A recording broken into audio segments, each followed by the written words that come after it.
The Long Ships. Part 1.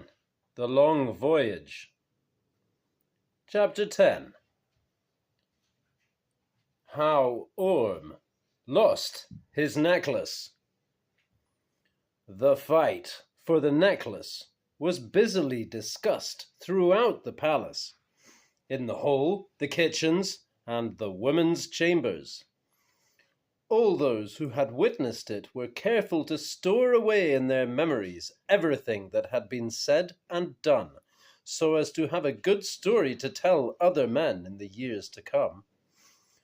Orm's feat in pinning his opponent's shield was particularly praised, and on the next evening Styrbjorn's Icelander recited some verses in Ljodahatr on the danger of losing one's head in ale. It was generally agreed that such sport as this was not to be enjoyed every Yule, even at King Harold's court.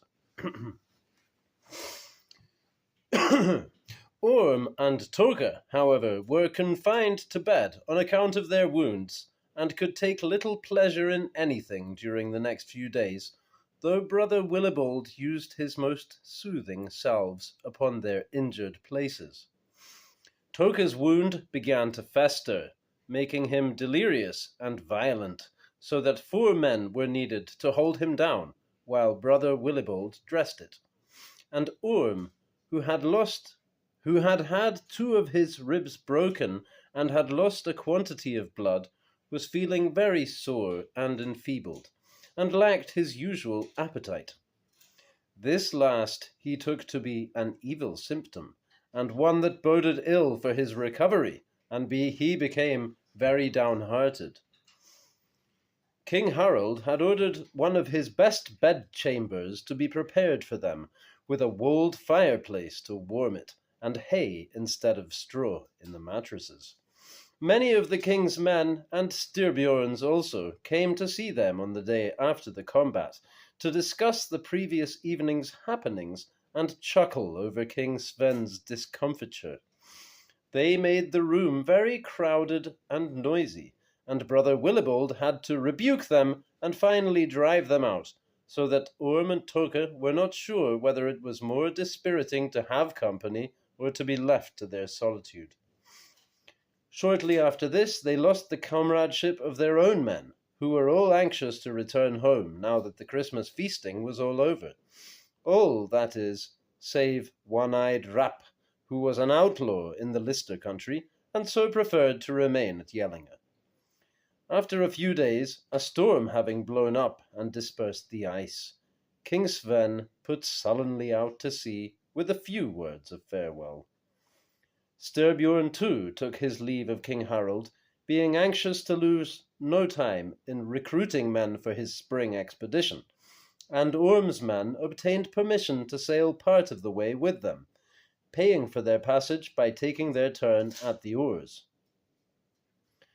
Styrbjorn would have liked Orm and Toke to join his company.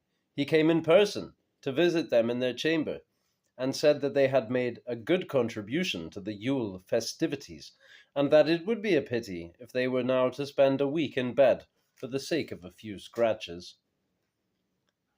"Visit me on Bornholm when the cranes begin to stretch their wings," he said. "I have room for men of your mettle on the prow of my own ship." He left them without waiting for their reply, his head being full of urgent matters, so that this was all the converse they had with Styrbjorn. They lay for a time in silence. Then Toke said, "Well come the day when from the ship's deck I shall see crane and stork and goose steer their course to the north." But Orm, after reflecting for a while, replied sadly,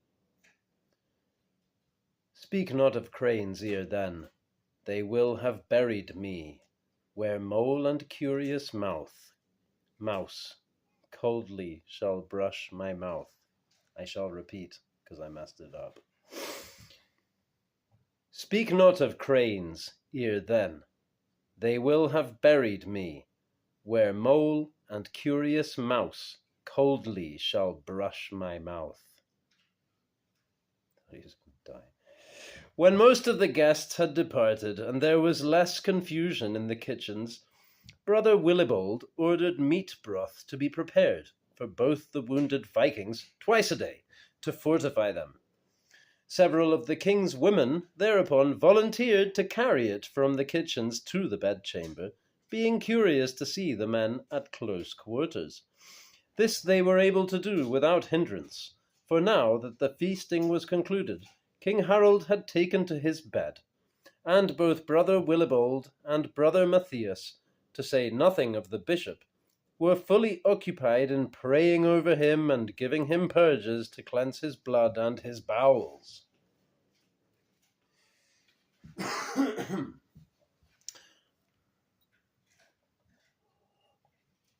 The first woman to put her head into the room was the young Moorish girl with whom they had spoken on the first occasion on which they had entered King Harold's presence with the bell.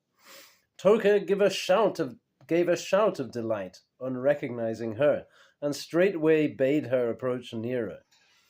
She sidled shyly in, carrying a can and spoon, seated herself on the edge of his bed, and began to feed him. Another girl entered behind her, seated herself beside Orm, and started to feed him likewise. She was young and tall, well-made and pale-skinned, with grey eyes and a large and beautiful mouth. She had, besides, dark hair, with an amber hoop around it. Orm had not seen her before, but she did not appear to be one of the servants. Orm, however, found difficulty in swallowing the broth, for his wound prevented him from sitting up. After a few mouthfuls, he got some of the meat into his windpipe and began to cough violently. This made his wound ache and clouded his humour, causing him to groan with the pain. The corners of the girl's mouth rose in a smile as he glowered sourly at her. When the fit had passed, he said sullenly, "I have not been put here to be laughed at. Who are you, anyway?" "My name is Ylva," she replied, "and I did not know until this minute that you were the sort of man who could make anyone laugh. How can you, who slew my brother Sven's best warrior, whimper at a spoonful of hot broth?" "It is not the broth that troubles me," said Orm. "A wound like mine is liable to be painful sometimes. I should have thought even a woman might have guessed at that. But if you are King Sven's sister, it may be that the broth you have brought me is bad.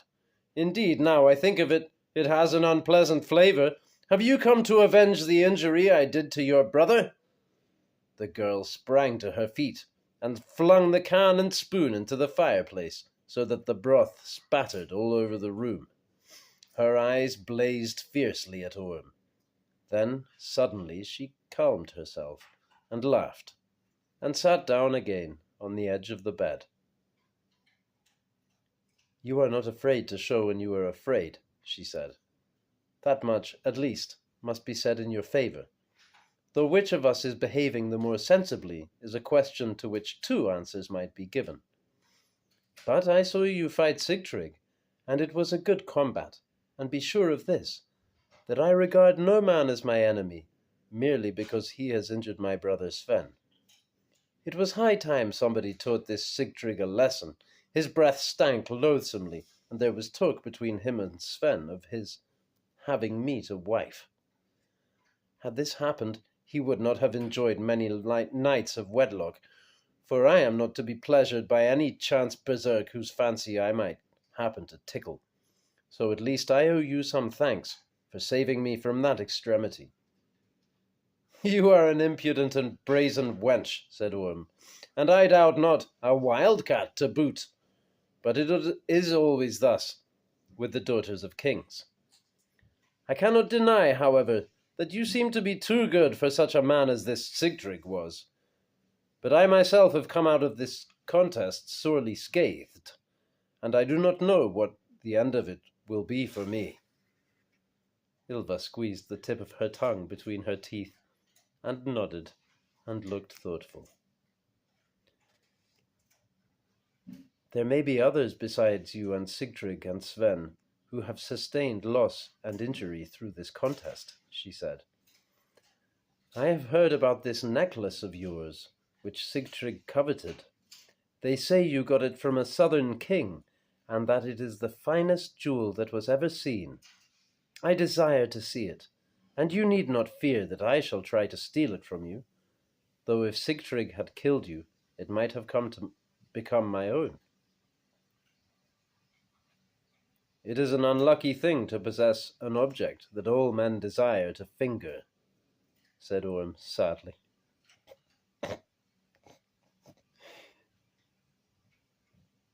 "If that is the way you feel," said Ylva, why did you not let Sigtryg have it? You would then have been freed from the cares it brings you." "Of one thing I am certain, though I have known you for but a short while," said Orm, "that whatsoever man weds you, there will be long intervals between those occasions on which he will enjoy the last word." "I hardly think you are ever likely to be in a position to prove the truth of that remark," said Ylva. "The way you look now, I would not lie in the same bed as you. If you were to offer me 5 necklaces, why, have you not got someone to wash your hair and beard? You look worse than a Smålander. But tell me straightway whether you will show me the necklace or no." "That is a fine way to speak to a sick man," said Orm, "to liken him to a Smålander. I would have you know that I am of noble blood on both my father's and my mother's side. My mother's grandmother's half-brother was Sven Ratnose of Goinge, and he, as you may know, was directly descended through his mother from Ivar of the Broad Embrace. It is only because I am sick that I tolerate your impertinences. Otherwise, I would already have shooed you out of the room.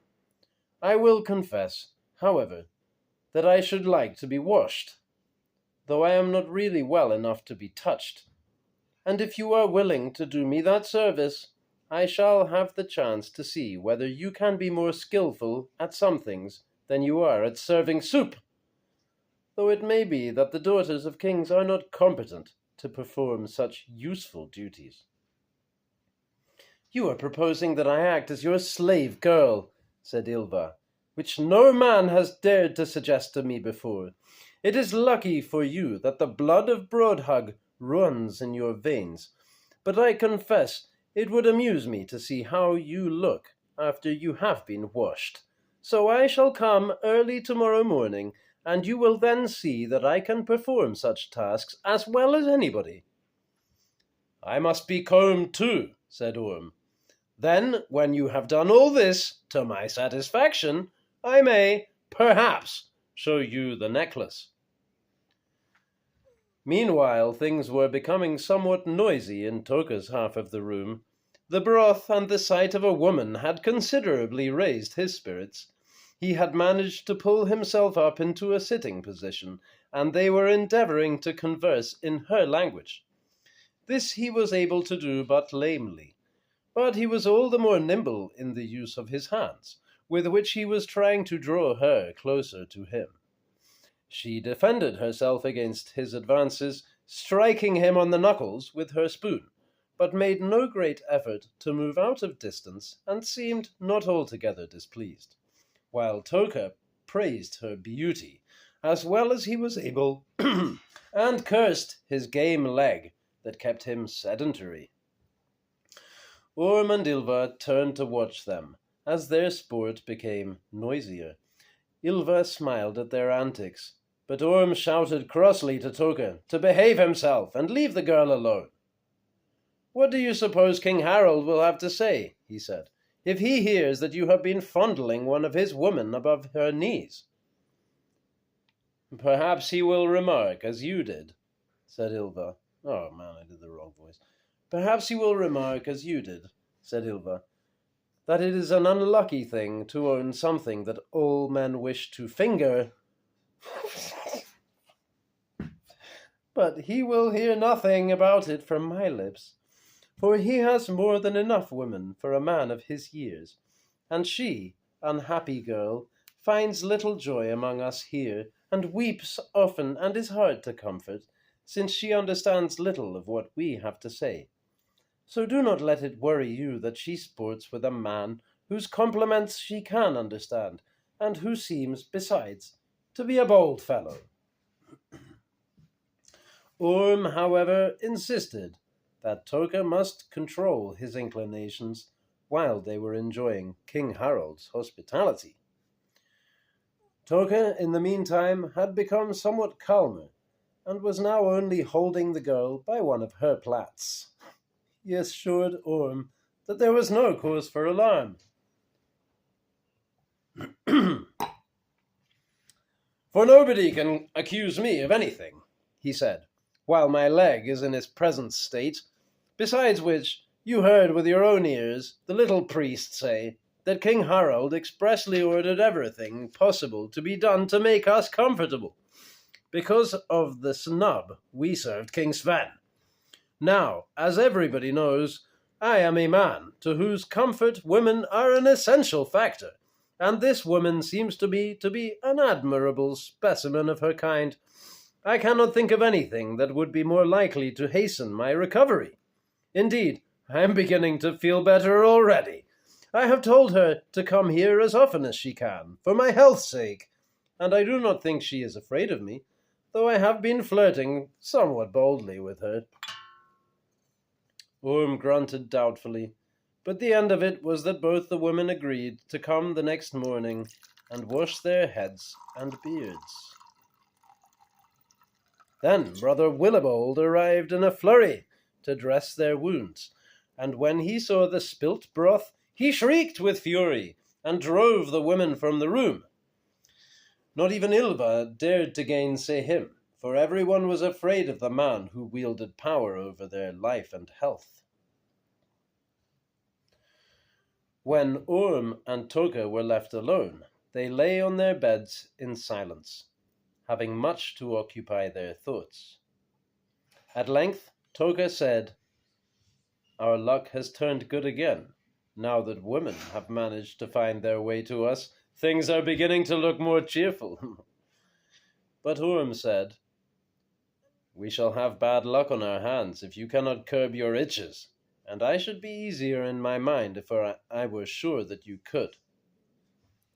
Toka replied that he had good hopes of his ability to do this, if he really tried in earnest. "Though I doubt whether she would be anxious to spurn my advances," he said, "if I were fit and able to press them, for an old king cannot be much company for a girl of her spirit, and she has been kept under strict surveillance ever since she first came here. Who's it? She is called Mira, and comes from a place called Ronda, and is of good family. She was captured by Vikings, who came in the night and bore her away with many others of her village and sold her to the King of Cork.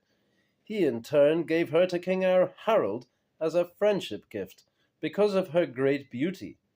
But she says that she would have appreciated the honor more if he had given her to someone younger, with whom she could talk. I have seldom seen such a fine girl, so beautifully formed and smooth-skinned, though the girl who sat on your bed is also fine, if perhaps a trifle skinny and less full of figure than she might be. And she seems to be well disposed towards you. Even in such a place as this, our quality is apparent, for we win the favor of women even from our sick beds." But Orm replied that he had no room in his thoughts for woman love, for he felt more sick and enfeebled than ever, and doubted whether he had much time left. The next morning, as soon as it was light, the women came to them as they had promised, bringing warm lye, water, and handcloths, and washed Orm's and Toka's heads and beards meticulously. Ylva had some difficulty in attending to Orm, because he was unable to sit up, but she supported his body with her arm, and used him carefully, and emerged from her task with credit, for he got no lie in his eyes or mouth, and yet became clean and fine. Then she seated herself on the head of his bed, put his head between her knees, and began to comb him. She asked him if he was uncomfortable, but Orm had to admit that he was not. She found difficulty in passing the comb through his hair, for it was thick and coarse and very tangled as a result of the washing, but she persevered patiently with the task, so that he thought he had never in his life been better combed. She spoke familiarly to him, as though they had been friends for a long time, and Orm felt well content to have her near him. "You will have your heads washed again before you get up," she said, "for the bishop and his men like to baptize people when they are lying sick on their backs, and I am surprised that they have not already spoken to you about it. They baptized my father when he was sorely ill and had small hope of recovery. Most people regard a sick bed as the best place to be baptized in during the winter, for if a man is ill, the priests merely sprinkle his head, whereas if he is well, he has to be completely immersed in the sea, which few men fancy when the water is still sharp with ice. It is unpleasant for the priests, too, for they have to stand in the water up to their knees, and become blue in the face, and their teeth chatter, so that they can barely speak the blessings. For this reason they prefer in winter to baptize men who cannot move from their beds. Myself, the bishop baptized on Midsummer Day, which they call the Day of the Baptist, and that was not unpleasant. We squatted round him in our white shifts, and I and my sisters, while he read over us, and then he lifted his hands, and we held our noses and ducked under the water. I remained below the surface longer than any of the others, so that my baptism was held to be the best. Then we were all given garments that had been blessed, and little crosses to wear around our necks, and no harm came to any of us as a result of this." Orm replied that he knew all about such strange customs, having dwelt in the Southland, where nobody was permitted to eat pork, and with the monks of Ireland, who had tried to persuade him to allow himself to be baptized. "But it will take a long time," he said, "before anyone convinces me that the observances of such customs can do a man good, or can seriously gratify any god. I should like to see the bishop or priest who could get me to sit up in cold water up to my ears, in summer or winter. Nor have I any desire to have water sprinkled over my head, or to be read over, for it is my belief that a man ought to beware of all such forms of sorcery and trollcraft." Ylva said that several of King Harald's men had complained of the backache after having been baptized, and had requested the bishop to give them money for the pain, but that, apart from this, they were apparently none the worse for their experience. Indeed, there were many who had now come to regard baptism as being advantageous to a man's health. The priests had no objection to a man's eating pork, as Orm had doubtless observed during the Yuletide feasting, nor did they lay down any regulations regarding diet, save only that when anyone offered them horse meat, they spat and crossed themselves, and had at first occasionally been heard to mutter that men ought not to eat meat on Fridays. Her father, however, had expressed his unwillingness to hear any more talk on that subject. She herself could not say that she had found the new religion in any way inconvenient. There were some, though, who held that the harvest was smaller, and the cow's milk thinner nowadays, and that this was because people had begun to neglect the old gods. She drew her comb slowly through a tuft of Orm's hair, which she had just untangled, and held it up against the daylight to examine it closely. "I do not understand how this can be," she said, "but there does not appear to be a single louse in your hair." That is not possible, said Orm. It must be a bad comb. She said that it was a good louse comb, and scraped his head so that his scalp burned, but still she could find no louse.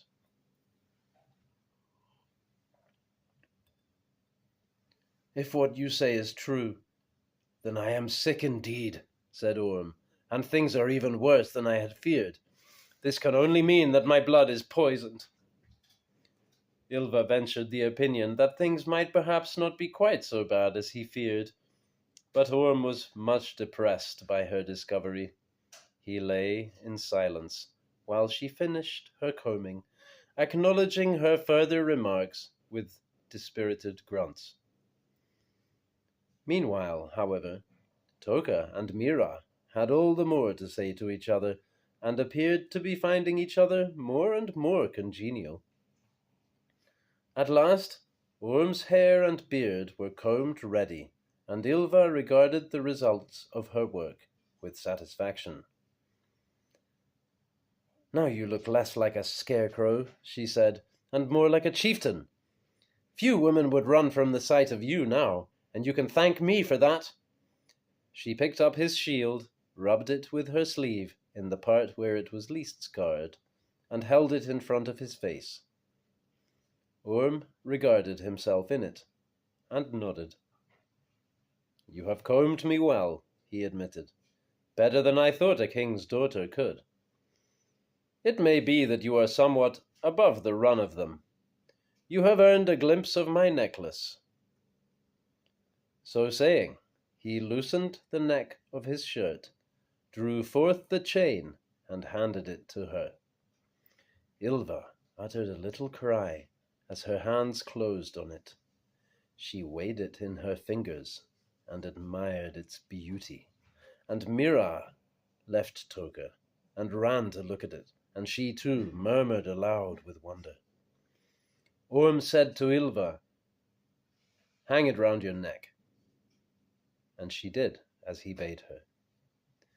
The necklace was long and hung down over the breast rings of her undergarment. She hastily set the shield on the wall seat to see how the necklace looked against her throat. "It is long enough to go twice around my neck," she said, and was unable to take her eyes or her fingers from it. "How should it be worn?" "Al-Mansur kept it in a chest," said Orm, "where no one ever set eyes on it. Since it became mine, I have worn it beneath my shirt until it's chafed my skin, and never showed it to any man until this Yuletide, when it straightway brought me pain. No one, I think, can say that it has not now found a more suitable resting place. Therefore, Ylva, regard it as your own, and wear it as you think most fitting." She clutched the necklace with both hands and stared at him with enormous eyes. "Have you taken leave of your senses?" she cried. "What have I done that you should give me such a princely gift? The noblest queen in the world would lie with a berserk for the sake of a poorer jewel than this."